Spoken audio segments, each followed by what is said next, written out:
Hadith came from one divine source. Everybody see this? All of these hadiths do what? There's no doubt about that. It's revelation. Why?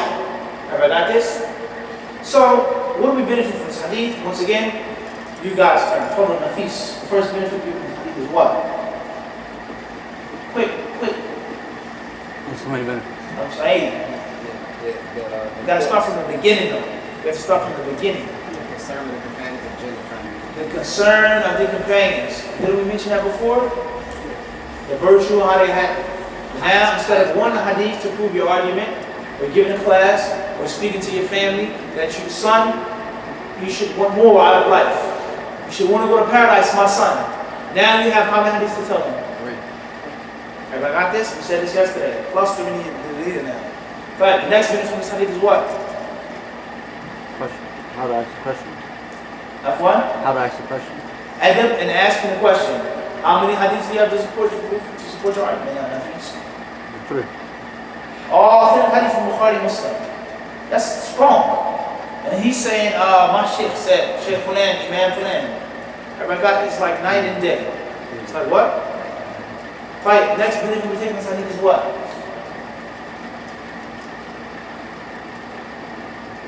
Come on, Sheikh, give it a shot, please. Anybody? You can't just take one hadith, you have to. It's on the next. He says, Dullani ala amalin idha amiltuhu dakhaltum jannah. Tell me about a deed that will put me in paradise or allow me to go if I did it. This hadith proves the existence of paradise. That Jannah is real. And that there's going to be what? Physical living in Jannah. We've explained that in other hadith. Have I got this? Next benefit we're taking this hadith is what? Abu Sa'id. The importance of establishing the salah. The importance of establishing the salah and the virtue of it as well. The virtue and the importance. Right. What else can we get from this hadith? Wadud? The fact that the intention was for the Jannah. The companions had high goals. Right. We mentioned it. There's more. There's much more in this hadith, brothers. This hadith is a bit more specific now, Shaykh Baki. Whereas he said, As-salah al-mafruḍah. Ahsant. The maktuba, mafruḍah. Zakat and the salah. That is what? Ish? Mandatory. So we see one hadith is general and the next hadith explains it. Have I got this? And oftentimes, before we get into the explanation, and the opinions of the ulama, all you have to do is open up the book and read more. And it will become clear to you. Everybody got this? Right, next minute for taking hadith is what? Importance of fasting. Virtue and the importance of fasting. What else? How to deal with different people. That from the sunnah is to deal with different people. Because the Prophet ﷺ, perhaps he would have taught another companion, what have you performed already? Don't ask this question. Stay busy with this, stay busy with that. Is your mother alive? Have you paid your debts? But that's not what he said to this companion. Ever got this? Anything else? The beginning is Tawheed. Tawheed is the foundation. Right, I'll send it. Anything else? This man was also promised what? Who was he?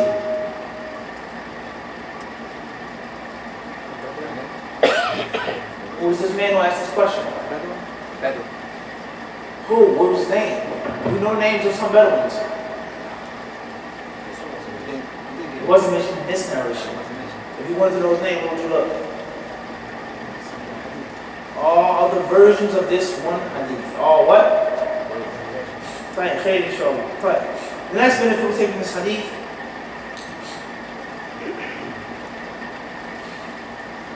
is the permissibility of swearing by Allah subhanahu wa ta'ala. As we said yesterday, you don't have to be requested to swear by Allah. It's permissible if we're having a discussion for me to say wallahi, so on and so forth. What are you saying? Say wallahi. Ever got this? Next benefit we're taking this hadith is the affirmation of one of Allah's attributes, which is Allah's hand, subhanahu wa ta'ala. He says, وَالَّذِي نَفْسِي بِيَدِهِ. The one whose hand my soul is in. That is Allah subhanahu wa ta'ala's hand. And the hand of Allah, the Mighty Majestic, is no different than the other names and attributes of Allah. They are real and they're literal. And They're not figurative. And his hand does not mean his power. His hand does not mean his omnipotence. His hand does not mean his dominion and his bounty. That is interpreting falsely. Allah's love is Allah's love. Allah's anger is Allah's anger. It's real, as it states.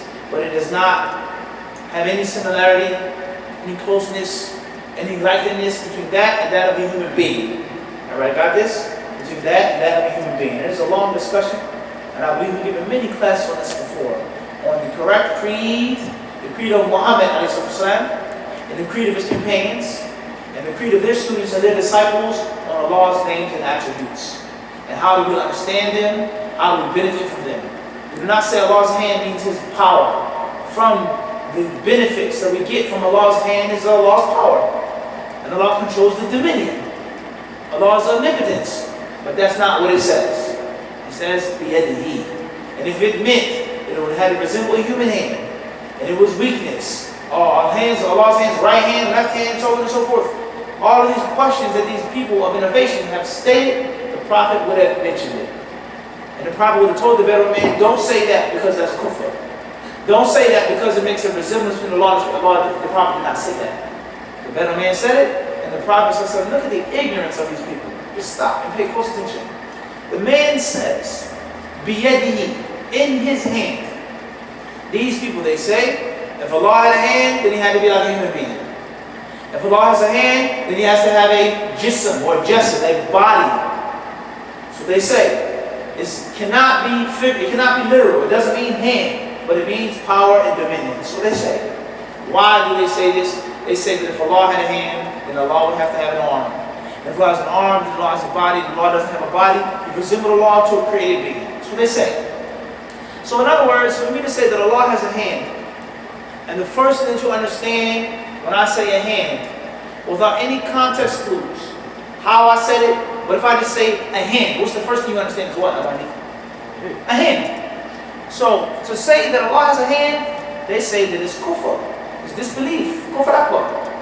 Because you make a resemblance between Allah and His creation. That's not what Allah's hand means. So the Prophet ﷺ, he said that this ignorant man who compared Allah to His creation, who makes a resemblance between Allah and of His mortal beings, will go to paradise. That's a big problem. Without stopping the Bedouin man and saying, no, it really doesn't mean that. It means this and it means so and so and so forth. That's the utmost disrespect to the Prophet. This man who said that Allah is similar to His created beings will go to paradise. La ilaha illallah. And this is the problem that you're going to run into when you go against the sunnah of the Prophet ﷺ in your creed. Everybody got this? Everybody clear on this? Now, not to go too far from the subject, however, the word hand in Arabic and in English, does it have more than one meaning?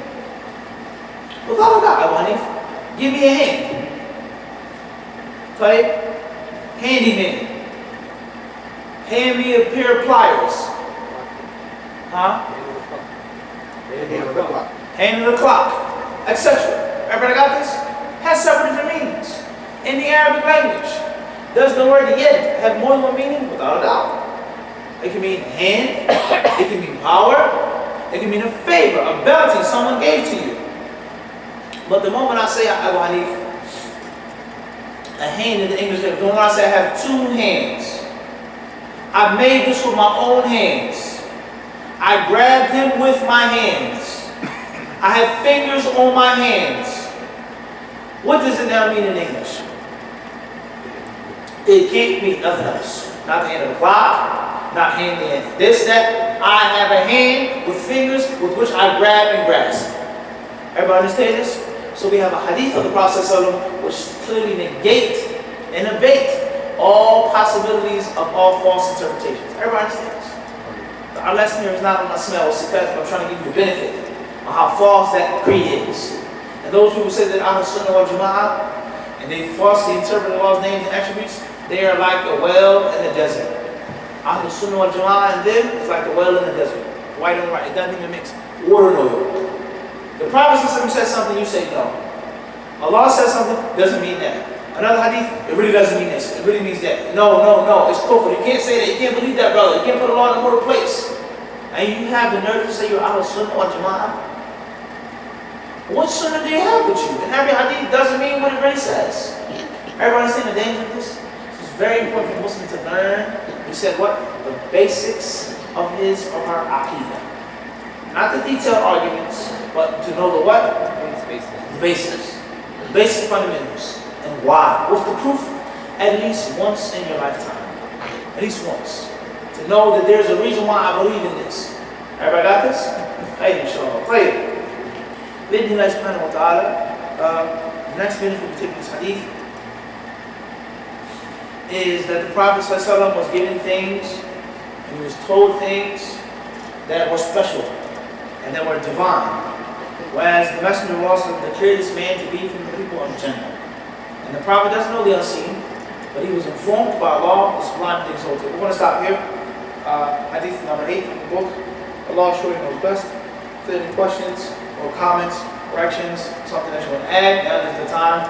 And Allah subhanahu wa ta'ala surely knows best. Alhamdulillahi Rabbil Alameen. Yeah, sure. Allah. Question says, is the Quran the creation of Allah? We say no. The Quran al-Kareem is the speech of Allah, the mighty and the majestic. And Allah's speech is just like Allah's hand. And Allah's hand is like His knowledge, His seeing, His hearing, His life, His speech, His love, His hatred, all of Allah's names and attributes. They are not created. Nothing about Allah, the sublime and the exalted, is created. Nothing.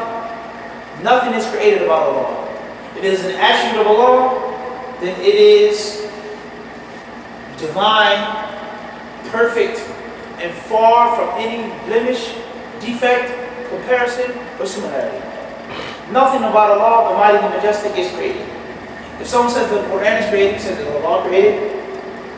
Because Allah said that the Quran is His kalam. Allah tells in Surah Tawbah to the Prophet ﷺ, He says what? And if one of the mushrikeen seek your protection, if they ask you to protect them, what should you do? Allah says, فَأَجِرْهُ حَتَّى يَسْمَعَ كَلَامَ اللَّهِ ثُمَّ أَبْلِغْهُ مَأْمَنًا.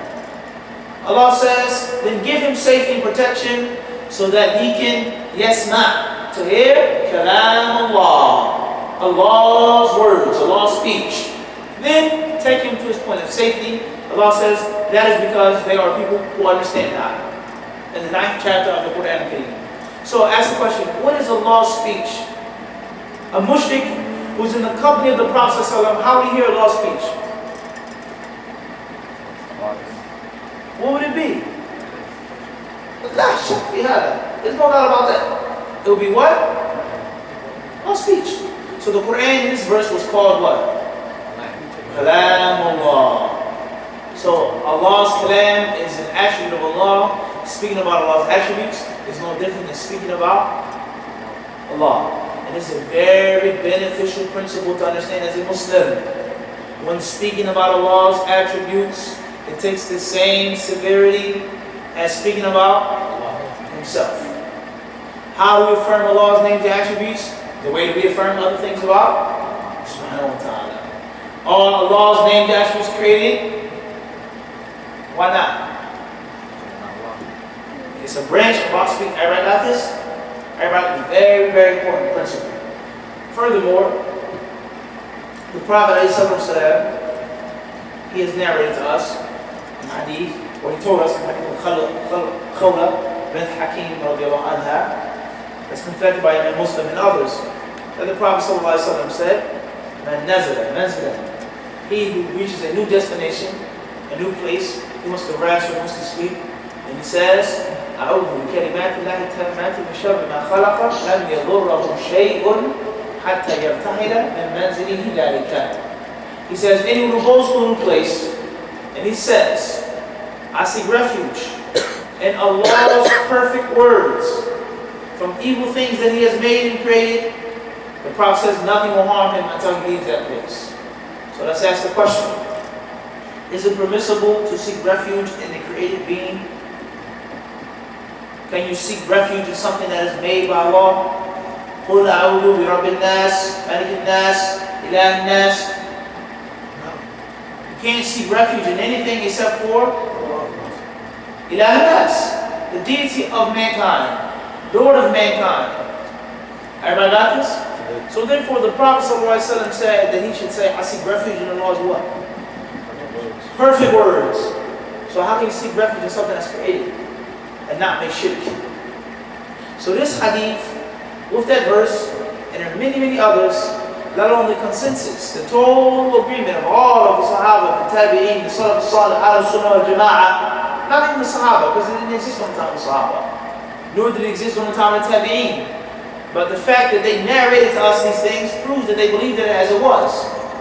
Allah's speech is not created, not the Quran Kareem, not that what she says in the Hadith Qudsi, the previous scriptures, the things that he revealed, what he said to Musa, all of these things, what he said to the Prophet on the night of the Isra and Mi'raj, anything from Allah's speech is not, and those who say that Allah's speech created is an apostate, is no longer a Muslim, and no longer is best. Sheikh Mahdi. Yes, is it politically correct to, when person is saying, talk about the Kalam Allah, and talk about the Mus'haf, instead of using the word Quran?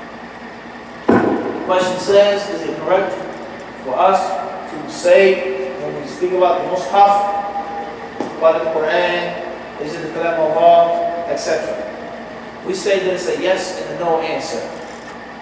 It's a yes and a no answer. The Quran is the speech of Allah, the sublime and the exalted. Whether it's written down, whether it's recited, whether it's memorized, if you put it on a board, it's the Quran, it's the speech of Allah. How you transmit it, how you pass it on to others, that's different. But what's being transmitted and memorized is what? Allah's speech. Everybody got this? It's called what? It's the speech of Allah, subhanahu wa ta'ala. When we put Allah's speech on paper with ink, and we put two covers on it, from Surah Al-Fatiha to Surah Al-Nas, it is called a what? Say Mus'haf Sharif. So what? Al-Mus'haf Sharif. Everybody got this? Now, was the Quran sent down in the exact order that we read it today? Yes or no? No. The first revelation was what? And what part of the Quran was that sent down? Juz Amma, the last part of the Quran. When I open the Mus'haf, the last part of this beautiful, wonderful Mus'haf is what? Juz Amma. But that wasn't the first thing that was revealed from Allah's Quran. Alright, this is Allah's speech, the Quran Kareem. So therefore, the Mus'haf we see is a bit more what? Specific. It's a bit more what? Specific. It's organized differently. It's put together and is ink on paper. When all of these components are put together, it is now called the Mus'haf what? Mus'haf al-Sharif. Everybody got this? Inside of the Mus'haf al-Sharif is the what? Everybody got this? Everybody understand this? Is the Allah's speech created? Not at all. Is this paper here, this book created? Yes. Is ink created? Yes. This cardboard on the other cover is created? But Allah's speech is not created. So therefore, the Mus'haf al-Sharif is the book that entails and includes the Al-Quran al-Kareem. Everybody got this? However though, there are certain times in which the Mus'haf is called the Quran. Yes. And there's some times in which the Mus'haf should not be called the Quran. Let's make an example of this. Abdullah ibn Umar radiallahu anhu had narrated, and the hadith is in the Sahih, authentic hadith, in Bukhari and Muslim, that the Prophet ﷺ said, لا تسافروا بالقرآن إلى أرض العدو. أو نهى النبي صلى الله عليه وسلم أن يسافر بالقرآن إلى أرض العدو. The Prophet ﷺ forbade the companions from taking the Quran to the lands of the enemies. He forbade the companions from taking the Quran to where? Why? Disrespected. Whatever the case may be, distorted, or even finding tuning them, right? They may take something from the Quran and use it against the Muslims. Because they have access to the book of the Muslims. That's an issue in itself. Muslims being sold, Quran is being sold. Anybody has access, that's a whole different issue. We don't want to get into that right now. It's a whole different issue. A of doubts people bring about Islam because they have access to everything that the Muslims have. But that, we don't want to get into that. We'll leave that for another time, perhaps. Inshallah. Allah's name be praised. Right, now, the Prophet ﷺ, he tells us, or he said, do not travel to the land of the Mushrikeen with the Quran. When the Sahaba, radiallahu anhum, when they went out on those military expeditions, those battles, or those conquests, what did they have with them? What did they have with them? When the Prophet said, don't go there with something, what did they have with them? What did they have? What's the problem? If I memorize, I know where I was. What did they have? Hadith. Mushaf Sharif. They had the what? Everybody understand this? They had the Quran written where? Where? Mushaf. Whether it's on scroll, papyrus, parchment, animal bone, that's all considered. It was what? It was on paper. It was on something. It was written down. Yet and still, the Prophet said that it was the point proven. Point proven. He said, don't go with me something to these lands. Right, you what? Right, you could have been referring to the I said, he was talking about paper, parchment, or whatever it was.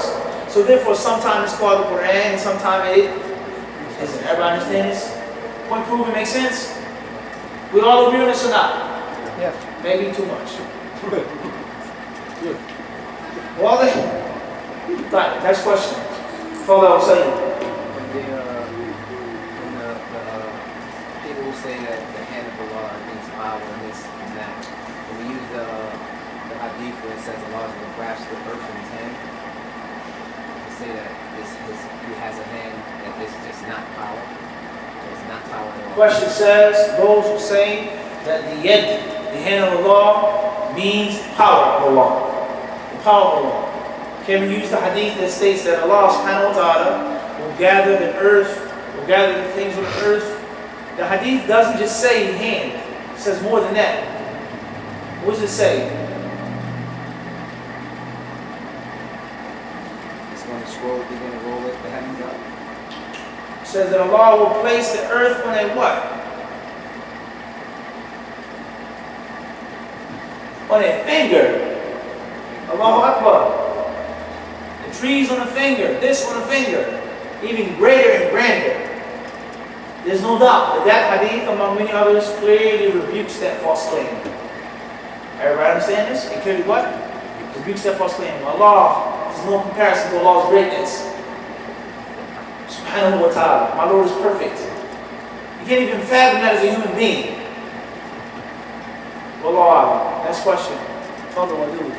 Yes. The companions that you was mentioning, the 10 companions, are there any type of references in English rendered where I can... Question says, yeah, I want that. the companions that have been promised paradise altogether with hadith, is there any English reference? We say, yes, there are. Any books? Any books that speak about the Prophet's seerah in general? Anyone that you recommend? Right. No, it's not. Rahim Maktoum? I never read that book. I don't know. It's not stories about the I don't know. Abu Faz, Tariq, you guys can recommend or not recommend? Right. Labas. Abu Azhar, what did I just tell them? That what? I don't know. I haven't read the book Rahim Maktoum. It's still not there. I cannot recommend something I haven't read, something I don't know about. I don't know what's in it, what's not in it. The English in it. Allah bless you. I mean, the cups are too full tonight. You have to empty out the cup. All three. Kulukum. You can advise, not advise. It does it. English. Ma'adni. I don't know. What I said, Juanit? Where's the book? The book is up here? There's a very famous book. Some years back, I started looking into it. I haven't read the whole thing. In Arabic or English, I don't know. Ma'adni. I can only say what I wanted, what I know. That's what I'm responsible for. You guys can only let me do as you please. Now I'm going to do. You cut me off. All three of these. Uncle Faz. And Tariq. Faz has a pass. Faz has a pass. Alhamdulillah, he has gray in his beard. Tariq, no shoes. How do you do that? Hey, he's still youth, strong, mashallah. But Faz needs him now. I have some up the steps here. Also a share with too. I have some hinda too. Inshallah, you're going to use it shake. Baby in that. I'm him. A specific book that deals with those companions of a promised Jannah in English, I don't know about. Maybe there is, I don't know. Perhaps the different books they talk about the Sahaba in English, you can find them. Bidinillah in a couple weeks in Minneapolis, Minnesota, we will be doing an intensive workshop on the 10 companions promised paradise. Yeah. So if you want to know, come to Minneapolis. If you can't make it to Minneapolis, then inshallah we'll post the videos. I'll make sure you're the first person to get the link. Inshallah. Inshallah. If I'm not there in person. Inshallah. Allah knows best. Indeed. Any other questions before we stop? Fadal. Your name is Safraz, right? Huh? Nahiyan. Nahyan. Right. Fadal Nahyan. During the time of Ahmad bin Hanbal, the Caliph said the Quran was created. So is it correct to say that he's a Murtad? He's a Murtad? I'm asking, is it Clear. correct to say that? Question says, during the time of Imam Ahmad bin Hanbal, the Caliph, the leader of the Muslims, said that the Quran was created. So is it valid to say he is a Murtad? We say, in any issue in which is based off of major kufr or major shirk, then we must make a difference between the statement, the action, the belief, the doubt. Because I will say those are the 4 things that nullify a person's Islam. 4 categories of nullifiers. Pay close attention, brothers and sisters. Pay close attention. We have 4 categories of things which nullify a person's Islam. The thing which makes a person a kafir, after being a Muslim, is either going to be a what? A statement, or an action, or a belief, good, or anyone who answers the question will get a prize. I'm going to be rejected.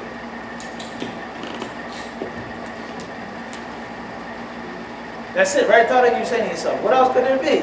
La. You're deeper cut. You have a surface slash, and you have scraping the bone. It's not the same. Non-wudu, it's not the same. Shak, doubt. And what? Doubt. Let's make an example of a statement with regards to paradise. A statement that you made about paradise will be the means of apostasy. It doesn't exist. Huh? It doesn't exist. What is it? Jannah does not exist. It doesn't exist now either. Period. Doesn't exist. Ever got that? Number 2, action. Action. That will take you out before this land. Going to the graves. I can't visit the graves? Worshiping the graves. Worshiping the other but Allah. Huh. I need a specific action. Sacrificing for other than Allah. Type. Good.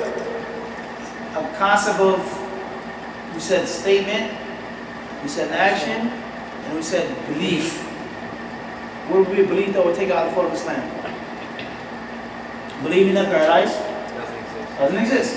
Without saying it. Without what? But I believe in my heart, there's no paradise. Ever got that? The 4th category, if a person said, I'm not sure. I don't know. I don't reject paradise, but I don't No. affirm it. Allahu Alam. I'm in doubt. That belief, or that's not even a belief, that's shak. It's doubt. Everybody stay with me. It's a very important question. That doubt in itself has done what now? Did I say it? No. Did I act upon it? No. Do I believe it? No doubt. I have doubt, 50-50, Allahu Alam. Maybe Jannah, maybe no Jannah. Everybody understand this? Pull the faida. You say take the faida for free. Take it without any cost. We have 4 categories of nullifiers of Islam. Statements, actions, beliefs, and doubt. Everybody clear on this? Pull the faida.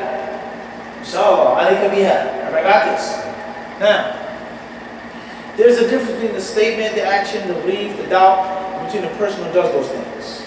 Somebody could say something, do something, which could be major kufr, major shirk.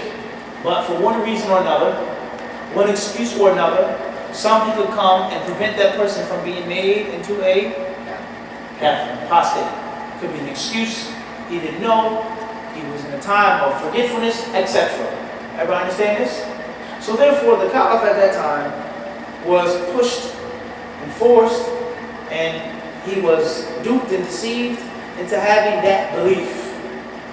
Did he believe that the Quran was created 100%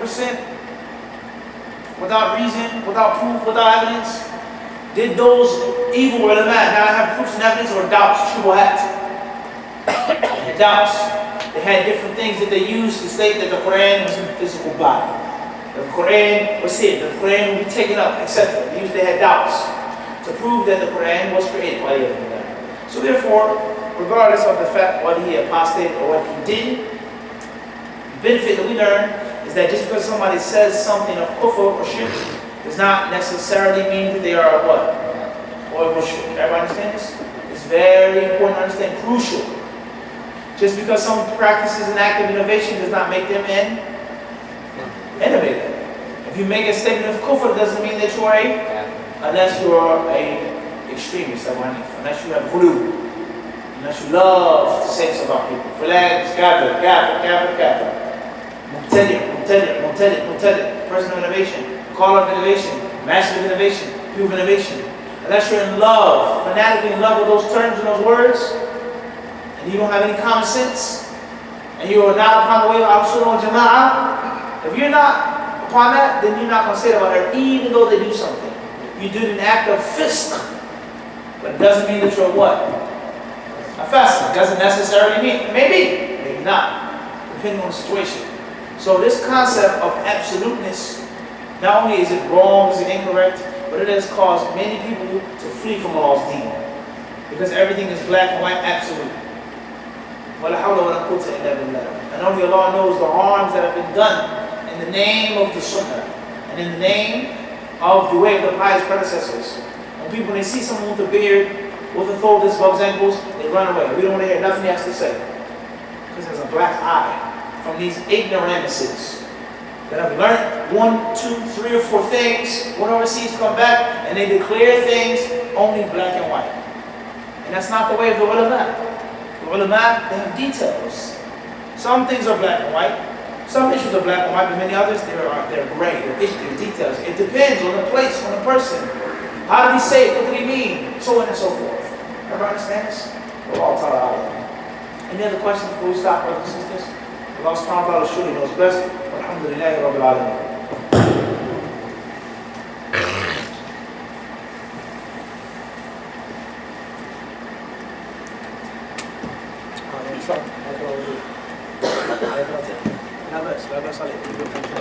لا That's all a part of the class.